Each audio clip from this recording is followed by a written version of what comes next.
അവരെ സപ്പോർട്ട് ഇല്ലാതെ അമ്മയ്ക്ക് നമുക്കൊന്നും ചെയ്യാൻ പറ്റില്ല. നമുക്ക് അവര് വേണം. ആൻഡ് അവര് നമ്മളെ പേട്രനൈസ്, നമ്മൾ എല്ലാവരും അവരെ പേട്രൻസ് ആയിട്ട് തന്നെയാണ് കരുതുന്നത്. So automatically I want their blessings. നമ്മുടെ ഗുരുക്കന്മാരെ എല്ലാവരും ബ്ലെസ്സിങ്സ് ആയിട്ട് തന്നെയാണ് ഇത് മുന്നോട്ട് ഞാൻ എടുക്കാൻ പറ്റും. I M so happy. ഇല്ല, അത് ദാറ്റ് ഈസ് ഡിഫറെന്റ്. അത് എന്റെ വീട്ടിൽ കയറി എന്റെ മോളുടെ ഒരു ഇതിൽ വന്നപ്പോഴാണ് ഞാനൊരു റിയൽ ലൈഫിലും അമ്മയാണ്. ആ റോള് ഞാൻ നന്നായിട്ട് ചെയ്യുന്ന ഒരാളാണ്. So I wanted to do, that's the only thing. ഞാനിപ്പോ കുറച്ച് ദിവസമായിട്ട് ഇവിടെ ഉണ്ട്. പിന്നെ ഇപ്പൊ 506 മക്കൾ കൂടിയില്ലേ. ഫാമിലി പ്ലാനിങ് ഒന്നും ഇല്ല എനിക്ക്.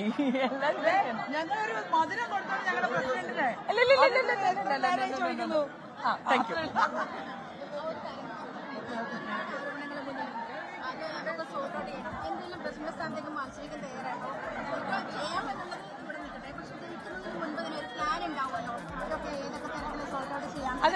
Let me do one meeting. അത് ഇറ്റ്സ് ഈസി ടു എന്താ പറയുക, ഇപ്പൊ വിത്തൌട്ട് മീറ്റിംഗ് ചെയ്യാതെ നമ്മളൊരു പ്ലാൻ പറയാന്ന് പറഞ്ഞാൽ അത് എന്റെ സ്വന്തമായ ഒരു പ്ലാൻ ആവും. അമ്മ എന്ന് പറഞ്ഞാൽ ഒരു കൂട്ടായ്മയാണ്. അപ്പൊ കൂട്ടായ്മന്റെ ഒരു ഇത് എടുത്തിട്ട് എന്റേതായ ഒരു ഇതൊരു ചാരിറ്റി, ഒരു അസോസിയേഷൻ ആണ്. അപ്പോൾ ഓട്ടോമാറ്റിക്കലി എനിക്കെല്ലാം എന്റെ ടീമോട് സംസാരിച്ചിട്ട് നമുക്ക് അങ്ങനെ തീരുമാനിക്കാൻ പറ്റുള്ളൂ. Yes yes.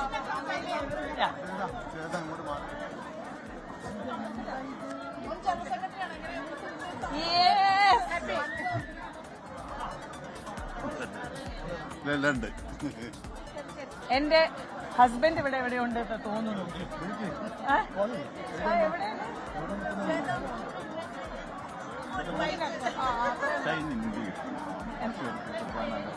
I haven't planned anything.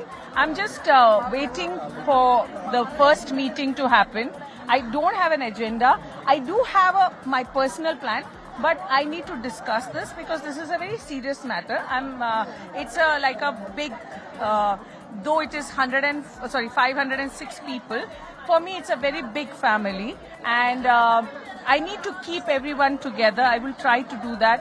As a woman, I feel we are multitaskers, and to do this, I think it's not going to be that difficult. I hope, and I'm keeping my fingers crossed that I should be able to do something really good, and looking forward but it's going to be a baby step. Please don't expect miracles, but we will be doing something for the change. Yes. അത്ഭുതങ്ങൾ പ്രതീക്ഷിക്കേണ്ടതില്ല. പുതിയ പദ്ധതികൾ താനായി ഒരു പദ്ധതിയുമായി പോകുന്നില്ല, അജണ്ടകൾ മുന്നോട്ട് വയ്ക്കുന്നില്ല. മറിച്ച് കൂട്ടായ ആലോചനകളിലൂടെ, മീറ്റിങ്ങുകളിലൂടെ ഉരുത്തിരിയുന്ന കാര്യങ്ങൾ വെച്ചായിരിക്കും തന്റെ പദ്ധതികൾ നടപ്പാക്കാൻ പോകുന്നത് എന്നാണ് പ്രസിഡന്റായി സ്ഥാനമേറ്റ ശ്വേതാ മേനോൻ അമ്മയുടെ അംഗങ്ങൾ തന്നോടൊപ്പം ഉണ്ടാകും എന്ന പ്രതീക്ഷ പ്രകടിപ്പിച്ചുകൊണ്ട് ഇപ്പോൾ മാധ്യമങ്ങളോട് പ്രതികരിച്ചിരിക്കുന്നത്. എന്തൊക്കെ നടപടികളായിരിക്കും ഇനി സ്വീകരിക്കാൻ പോകുന്നത് എന്ന ചോദ്യത്തിന് ശ്വേത പറഞ്ഞത്, ആ നടപടികളും പദ്ധതികളും പരിപാടികളും ഒക്കെ തീരുമാനിക്കുക അമ്മയുടെ യോഗം ചേർന്ന ശേഷം കൂട്ടായ തീരുമാനം എന്ന നിലയിലായിരിക്കും. അല്ലാതെ തനിക്ക് തന്റേതായ ചില ആലോചനകളുണ്ട്, പക്ഷേ ആ ആലോചനകൾ മറ്റുള്ളവരുമായി പങ്കുവെച്ച ശേഷമായിരിക്കും അതിൽ തീരുമാനങ്ങൾ ഉണ്ടാവുക എന്നാണ് ശ്വേതാ മേനോൻ ഇപ്പോൾ മാധ്യമങ്ങളോട് പ്രതികരിച്ചത്.